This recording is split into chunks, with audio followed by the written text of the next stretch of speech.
When it comes to glitches, it's obviously a very, very emotive subject in various cases. I think, however, we can divide that up into several key patches. First of all, I think that users of exchanges need to be regulated in a much more coherent way. The area for me which actually induces the greatest falling off of trust is where a particular counterparty makes a mistake and is then allowed to get away with that mistake with little or no penalty. That is not reasonable. The point of the original statement of markets, the motto of the London Stock Exchange, meum dictum, meum pactum est, my word is my bond. In the modern market, my word is my bond, and indeed also my keystroke is my bond. It is vitally important that when people make errors, you see that being upheld. And in fact, recently we've seen an incredible occasion where Everbright Securities in China have received the most incredibly swinging penalties by recent standards, by all-time standards. 4 people banned for life, huge fines, both in local currency terms and also in US dollar hard currency terms. But at the same time, that company created an incredible problem.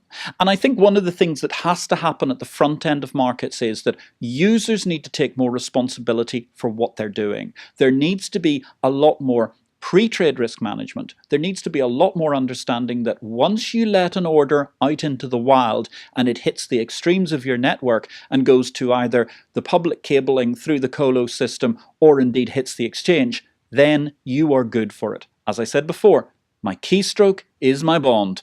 That is very, very important.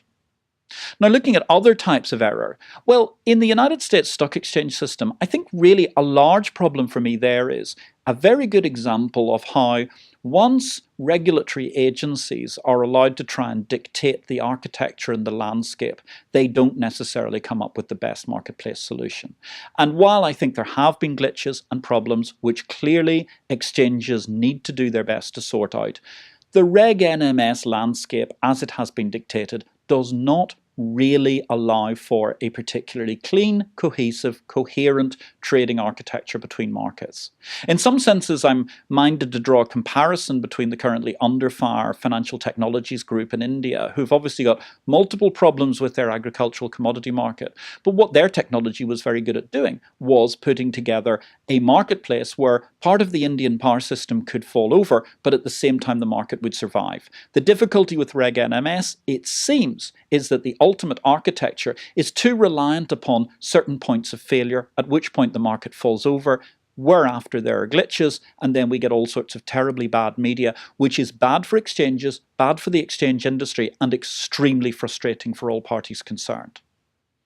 Then I think we also have to look at the fact that clearly there are some problems within particular exchanges, and exchanges themselves need to work very assiduously to making sure that they minimize those exchanges. Of course, we've had all sorts of problems over time that have been, well, fundamentally silly. People turning off systems when they were supposed to turn off the backup system, and of course they turned off the live market, as, for example, Life did about a decade or so ago.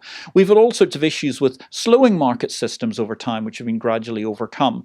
But certainly, the one thing that's vitally important to understand is that in the race for speed, and high-frequency trading is absolutely a factor of all markets nowadays, we need to also appreciate that the market infrastructure itself needs to be such that co-location doesn't result in the tarmac being ripped up for the other users.